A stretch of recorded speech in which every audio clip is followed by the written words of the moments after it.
Hi. നമ്മളെപ്പോഴും ജീവിതത്തിൽ സന്തോഷിച്ചിരിക്കാനല്ലേ ആഗ്രഹിക്കുന്നത്? എത്ര വലിയ വിഷമത്തിലും നിരാശയിലും ഒറ്റ നിമിഷം കൊണ്ട് മനസ്സിന് ആശ്വാസവും സമാധാനവും കിട്ടുന്ന വളരെ ശക്തമായ ഒരു കാര്യമാണ് ഇന്നത്തെ എൻ്റെ വിഷയം. മറ്റൊന്നുമല്ല, പുഞ്ചിരി. നമ്മൾ മനുഷ്യർ മാത്രമാണ് ഈ ലോകത്തെ വിഷമവും ദേഷ്യവും സ്ട്രെസ്സൊക്കെ അനുഭവിക്കുന്ന ഒരേ ഒരു ജീവി. അതുകൊണ്ട് തന്നെ ജീവിതം സന്തോഷത്തോടെ മുമ്പോട്ട് കൊണ്ടുപോകാൻ മാനസികാവസ്ഥ ആരോഗ്യകരമായിരിക്കണം, അല്ലേ? ചെറുതും വലുതുമായ വിഷമവും ദേഷ്യമൊക്കെ വരുമ്പോൾ മനഃപൂർവ്വം പുഞ്ചിരിക്കാൻ ശ്രമിക്കുക.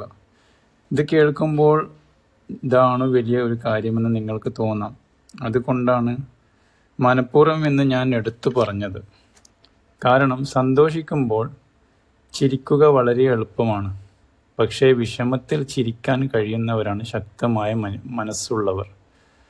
അങ്ങനെ ചിരിക്കുമ്പോൾ നമ്മുടെ ബ്രെയിനിൽ നിന്നും ഡോപ്പമിൻ, സെറട്ടോണിൻ പോലുള്ള ഹോർമോണുകൾ ഉൽപ്പാദിപ്പിക്കുകയും അത് നമുക്ക് ആശ്വാസവും സമാധാനവും തരുവാൻ സഹായിക്കുന്ന ഹോർമോണുകളാണ്. ചിരിച്ചിരുന്നാൽ നമ്മൾ പ്രശ്നം മാറുമെന്നല്ല ഞാൻ പറയുന്നത്. പകരം സമാധാനത്തോടെ പ്രശ്നം പരിഹരിക്കാൻ കഴിയും. അതാണ് ഇതിൻ്റെ അത്ഭുതം. ഞാൻ എൻ്റെ ജീവിതത്തിൽ ചെയ്തുകൊണ്ടിരിക്കുന്ന ഒരു കാര്യമാണിത്. നിങ്ങൾ ശ്രദ്ധിച്ചിട്ടുണ്ടോ എന്ന് എനിക്കറിയില്ല. ചിരിച്ച മുഖമുള്ള ആൾക്കാരോട് എല്ലാവർക്കും ഒരു പ്രത്യേക ഇഷ്ടമുണ്ടാവും. കാരണം അവരെ കാണുമ്പോൾ തന്നെ നമുക്കും ഒരു പോസിറ്റീവ് എനർജി ഫീൽ ചെയ്യും. അതുകൊണ്ട് തന്നെ ഏത് വിഷമഘട്ടത്തിലും ലൈഫ് ലോങ് നിങ്ങൾ ഈ ചിരി മെയിൻറ്റെയിൻ ചെയ്യാൻ ശ്രമിക്കുക. ഇപ്പോൾ നിങ്ങൾ വിഷമിച്ചിരിക്കുകയാണെങ്കിൽ ഒന്ന് ചിരിച്ചു നോക്കൂ. നിങ്ങൾക്ക് വ്യത്യാസം മനസ്സിലാവും. വ്യത്യാസം തോന്നിയെങ്കിൽ മറ്റുള്ളവർക്ക് ഷെയർ ചെയ്തു കൊടുക്കുക. അവരുടെ മനസ്സിനും ആശ്വാസം ലഭിക്കട്ടെ.